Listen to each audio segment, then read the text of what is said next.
Well, I want to welcome everyone to tonight's broadcast. It is an exciting one. It is Thursday, October 26th, our 8:45 broadcast. Welcome to Keeping It Real with a Whole New Me. I'm your host, ericlamar. Tonight's broadcast is exciting because we're going to be talking about some issues that, really a lot of people are struggling these days when it comes to finances, when it comes to just getting ahead, just getting unstuck. And the topic of the broadcast tonight is really overcoming green print challenges. So the question is, what is green print challenges? I want you to think about prints. We all have them. We have them on our thumbs, and it's all unique to each and every one of us. Well, tonight we're going to think of these prints as financial. When we say green, green is money. So overcoming our green print challenges. Now, where do these come from? Oftentimes, when a person is struggling in their life, we have to, if you sit down with a therapist, I know I've sat down in therapy, I had a food addiction issue, and we took things all the way back to issues that happened in my life at age 6. So when you deal with an addiction therapist or you deal with any type of counselor, it's about peeling the layers of the onion back. And that is super critical so that you can get to the real solution. So when people have issues or challenges, we have to go back and look at the programming or what a person's financial blueprint is, or tonight we're talking green print. How have you been wired when it comes to money, when it comes to finances, business, getting ahead, or just living day by day? Think about how we're programmed. Interesting enough, this week on Facebook, and if you follow me on Facebook, I welcome everyone to follow. If you're listening on YouTube, I've got my Facebook link put in the description.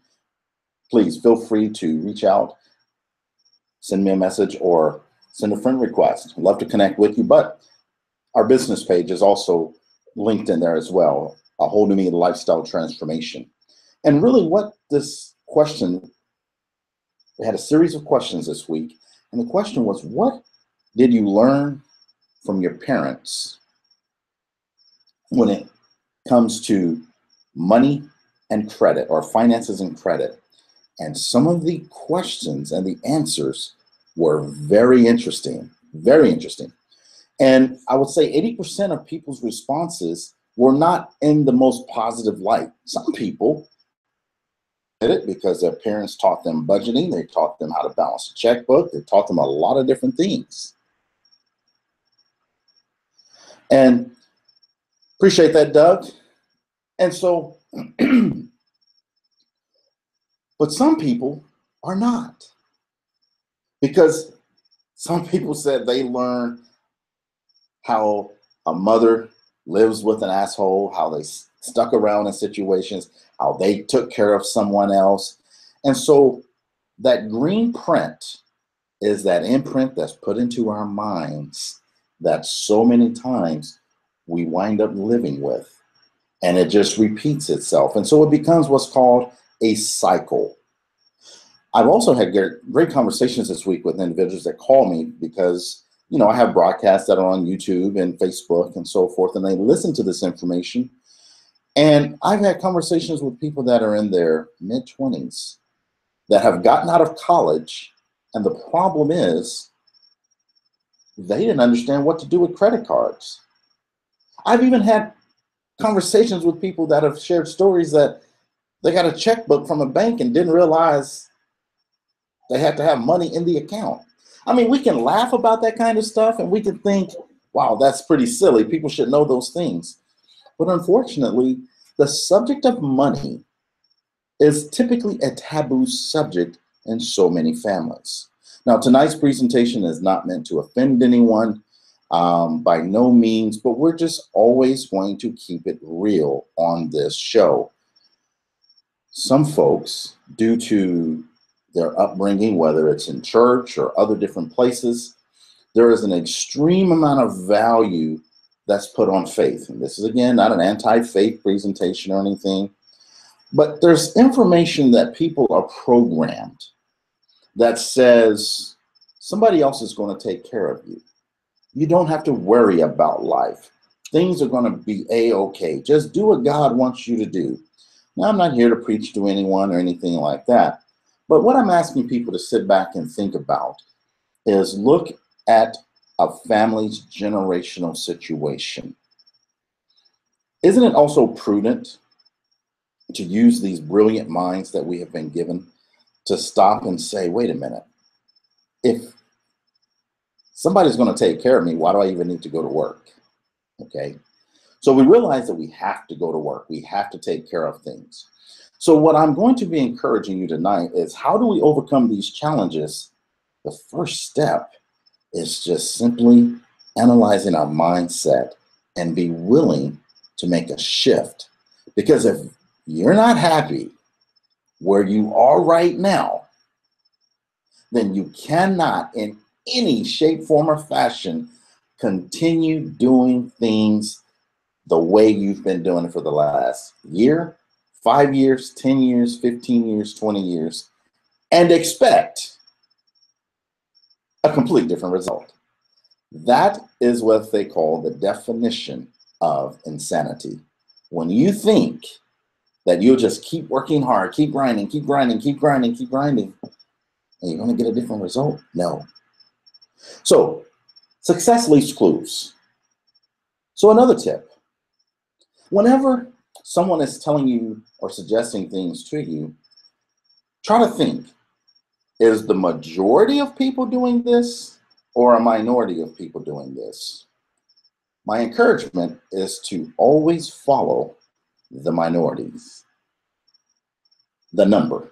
I'm not saying follow minorities as in races. I don't want anybody to confuse that. I mean, that's cool too, if you're listening to me, and I'm a minority. But my point is don't follow the crowd. When people follow the crowd, typically that's when more problems are going to happen. They say if a train if a car stalls on a railroad track and the train is coming this way, which direction should you run? Well, it says you should run toward the train, not the direction the train is going, because you're in more danger going with the flow than going against the flow. It's true, because all the danger will be pushed away from you and you'll be safer. Never follow the crowd. Think about the wealth in society and the wealth in this country. The wealth in our country is contained and controlled by 95 to 97%. 95 to 97% of the wealth is controlled by 3 to 5% of the people. That means that 3 to 5% of the wealth, 97% of the people are like puppets. And so people are constantly doing the exact same thing. I mean, think about your grandparents. Did they get to retirement, and were they able to really retire without having to get second jobs? And that word have. There's a difference between having to get a job versus wanting to get a job. There's a huge difference. So think about how people are doing, and then think about your parents, and then think about yourself. Are you doing anything different than what they did? Now, how are you doing with your children? If you have children, do you talk to your children about money? Do you explain to your children the value of what something costs, or do you just get it for them without any repercussion? Or do they have to understand, and are they starting to think about change, and as far as being able to count change and count money and so forth? And then if something costs money, how much do they have? And do they have to understand the value of working or providing value? And then they're rewarded with payment. And by that, I'm not necessarily saying we need to promote our children the need to have a job, Because in the country we live in, I hope you as parents are really teaching your children to have a business. That means you should have a business as a parent so that it can set an example for your children about business. Does not mean that you cannot have a job, but when we look at how things work in this country and the people that we look up to that really are getting ahead, they have businesses. Now, you can look at athletes, you can look at movie stars and so forth, and they may make a lot of money, but what percentage of the population are those people? Okay. But then what do they have to do with that money? They have to invest it well. They have to do things so that their money is making them money. And that's one of the critical components that is not taught in our society, is understanding the value of money making money versus our labor making money. Last week, you may want to go back on my wall and check out the broadcast that was called, Do You Feel Financially Screwed with No Vaseline? And what I broke down was the 3 different types of tax brackets that we have in this country. Not necessarily to put, what I mean by this is 3 types of tax codes. You have W-2, 1099, and then you have capital gains. And pretty much everything falls within those three sectors. 1099 are those that are self-employed or business owners that get payment from people from other places, so they get 1099s. W-2 are those that work on a job. They exchange time for dollars. They're taxed at a higher tax rate. So when we start to understand the tax code, which, by the way, there's a possibility things may change, but always pay attention to the people who are writing the laws. They're not writing the laws so that they lose. So when you learn and follow the money in this country, then you adjust your game plan to the rules of what has been written. Remember, the crowd, well, I use the example of the triangle. The crowd is down here. Most people have jobs. Again, this is not an anti-job presentation, but the crowd is where you're going to find most of the people. As you start to get higher in this peak, this is where you have business owners. This is where you have investors. This is where most of the money, and these are the people in control that control all of this. So the key to overcoming challenges is having choice and control. So the question is who controls your time? Who controls your money? You should want to be in control. Let me give you another little tip that when it comes to credit, that a lot of people, to break the cycle. You know, I look at young people today, mid-20s to early 30s, and I see a lot of credit reports. I mean, because part of my business is we help people with credit restoration. The first thing we teach people about credit, there's more than 3 credit bureaus that affect your 3 credit bureaus. And when our customers connect with that thought and they order the 10 or 15 different credit report order package that we have for people, and they get these reports, they start to see, wow, we weren't taught about credit, nor were we even taught about the credit reporting industry. It's a whole nother ball game when you start to understand who all is reporting what information and what is being tracked so that control can be kept on more people.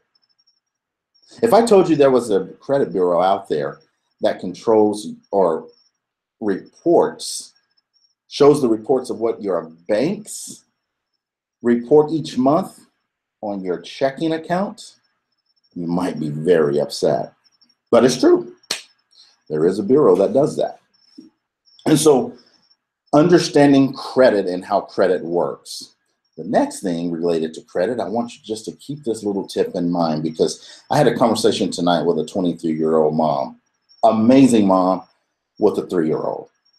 And as I looked through some of the things on her credit report, I pointed out she didn't have very much credit, but it was about growing her credit. And I said, interesting enough, What was missed was the opportunity for your parents to have helped you create a credit score up to here by the time you were 18, going off to college and starting your family. So if you have children and you have a great credit card, please, this is a little tip, put your babies as an authorized user on your credit card. Yeah. Of course you're not going to give the baby the credit card to go spend and shop. That's not the point. See, we got to think about not spending and shopping all the time. We have to think about credit as a tool. Credit is a tool. I'm looking for a hammer. I don't have one. When you build a home and those contractors have, or those framers have hammers, they can build the frame of your home. The drywall people have special hammers to hammer the drywall nails in to create an indentation so that the mud and tapers can come through and make your walls smooth, and you'll never see that. And then the painters can paint. But those same hammers used destructively can tear the hell out of that sheetrock. So credit, when used properly, can build business and wealth for you. Credit used improperly can keep you shackled. Yes. And so this is what people are starting to discover coming out of college. They were offered all these credit cards without the responsibility of how to use them, how to make payments. So please start teaching your children. Show them your credit cards. Show them the bills. Start exposing them to everything that you're doing. And put your babies on your credit card as an authorized user. Now, the drawback to that is if you ever get into a financial crunch, that credit history is going to affect that child. So guess what? Take care of business. Pay your bills. I've already explained to you in last week's video about the reporting date on your credit cards. That's important. So you'll have to check that out in last week's video. But if you put your children as an authorized user on one or more of your credit cards, they have a social security number, and about time they're 18, they get to pick up however many years, 15, 18 years of credit history on their credit report. Yeah. Your kid is going to go to school with a 750, 850 credit score, but along the way, you start teaching them that responsibility of what credit cards mean. When the bill comes in, okay, here's what we spent. Here's the balance. We now have to write a check from our checking account to pay this off. And then we're going to call up the credit card company and find out the reporting date. See, I'm giving this information to you. Find out the reporting date, and we're going to make sure we pay this bill by that date. We're not going to use the card. The balance is going to reflect, and then we're going to use this card again because we have a rewards credit card. So we're going to make money when we go shop for groceries, when we buy gas. So teach your kids all this stuff. Expose them to this, okay? If you have credit challenges, don't be afraid to do something about it. The next thing that you want to do to overcome green print challenges is take action and stop procrastinating. We have just about 2 months and a week left in this year. We're entering into the holiday season. We're already there. And people are going to be making New Year's resolutions. They always do. Not everyone. Why wait to January 1st to decide I'm going to do better this year?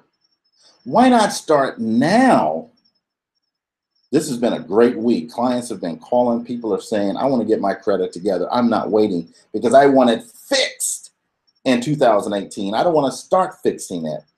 And if we can start thinking that away, when it comes to weight release, when it comes to finances, that means we're going to make better decisions And our spending, maybe we'll find coupons, maybe we'll be able to find sales and make better choices now. That leads to momentum going into next year.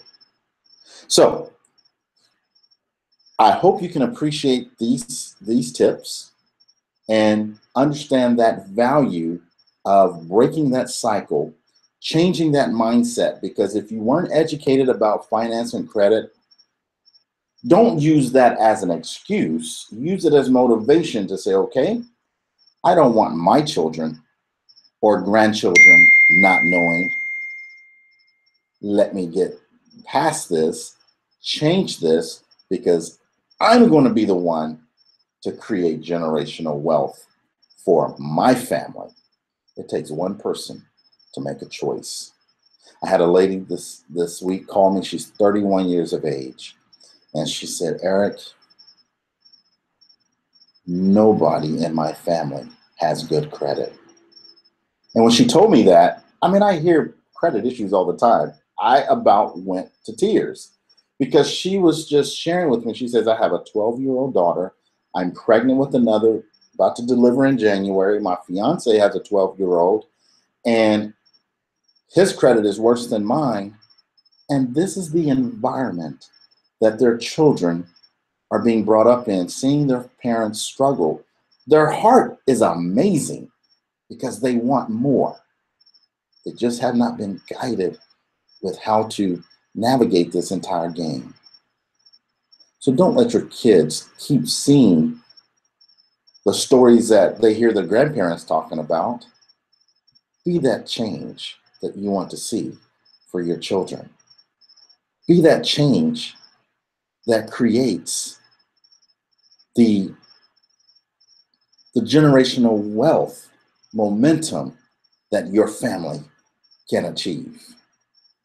Yes, be that change. Thanks for tuning in tonight. This has been great. I've enjoyed this. My email is ericlamar@awholenewmelifestyle.com. Please feel free to reach out. Inbox me on Facebook, inbox me through my email. Text me 727-313-0944, or if you want all of my contact information, send a text to 95577. Put in the message Lamar.